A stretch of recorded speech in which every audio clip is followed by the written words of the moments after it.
दादा, अजून एक प्रश्न असा की जो महत्त्वाचा आहे मुलांच्या भविष्याच्या दृष्टीने, की मुले तिथेच कन्फ्यूज होतात की 10वी नंतर आपण कोणतं क्षेत्र निवडलं पाहिजे.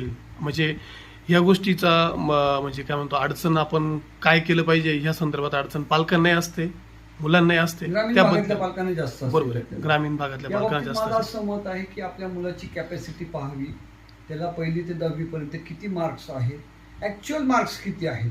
उगाच त्याला 10वीच्या बोर्डाच्या परीक्षेमध्ये 70 पडले, 80 पडले, 90 पडलेत आणि म्हणून आपण त्याला डॉक्टर किंवा इंजिनियर बनवायचे हे जर पाहत असतो तर ते मला असं वाटतं अत्यंत चुकीचं आहे.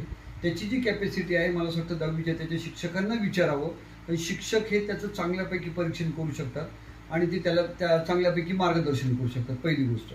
दुसरी महत्त्वाची गोष्ट, जे काही आता सोपा पर्याय असं झालं की डिप्लोमा निवडायचा की 11वी 12वी निवडायची. माझं असं स्पष्ट मत आहे की त्यांनी 11वी 12वीच केली पाहिजे, कारण डिप्लोमाला ॲडमिशन सहजासहजी 10वीच्या मार्क्सवर मिळून जातं. मात्र पुढचे जे काही डिग्री कॉलेजेस आहेत तर डिग्रीला जे आहेत तर ते फक्त 10% सीट्स असतात. ते ही कॉलेजच्या जर समजा कोणी विड्रॉ झालेत तर त्या दृष्टीने असतात आणि डिप्लोमानंतर डायरेक्ट सेकंड इयरला ॲडमिशन मिळत असतं. परंतु ते मुलांच्या दृष्टीने घातक असतं, ते मुलांना जडही जातं. आणि दुसरी महत्त्वाची गोष्ट, ॲडमिशन्स मिळत नाहीत. हा माझा वैयक्तिक अनुभव आहे. दुसरी महत्त्वाची गोष्ट, आर्ट्स, सायन्स आणि कॉमर्स. समजा याच्यामध्ये जर काही करिअरसाठी इमिजिएट निवडायचं असेल तर मला असं वाटतं 11वी 12वी हा सगळ्यात चांगला पर्याय आहे. त्यातल्या त्यात सायन्स जर निवडलं तर त्यांना कुठेही जाता येतं. आर्ट्स जर निवडलं तर त्यांना फक्त आर्ट्सलाच राहता येतं किंवा स्पर्धा परीक्षेला त्यांना अप्लाय करता येतं किंवा मग त्यांना बीएड वगैरे ह्या काही गोष्टी आहेत. कॉमर्स जर पकडलं तर मग त्यांना कॉमर्सचं अकाउंट्स वगैरे ह्या काही गोष्टी किंवा CA वगैरे त्या लाईनला जाता येतं. मला असं वाटतं की ती जी काही लाईन आहे तर ती 11वी 12वी नंतर निवडावी आणि 12वी सायन्सला कडनं तिन्ही मार्गाला जाता येतं. कॉमर्सकडनं 2च मार्ग असतात, कॉमर्स आणि आर्ट्स, आणि आर्ट्सकडे गेल्यानंतर फक्त आर्ट्स असतं.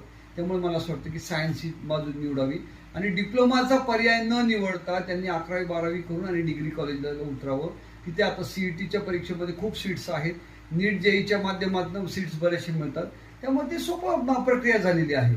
तर त्या दृष्टिकोनातून त्यांनी 11वी 12वी करून आणि भले कमी मार्क्स जरी मिळाले त्यांना CETला वगैरे चांगले मिळाले, कारण आता 12वीच्या मार्क्सला एवढं महत्त्व राहिलेलं नाही आहे.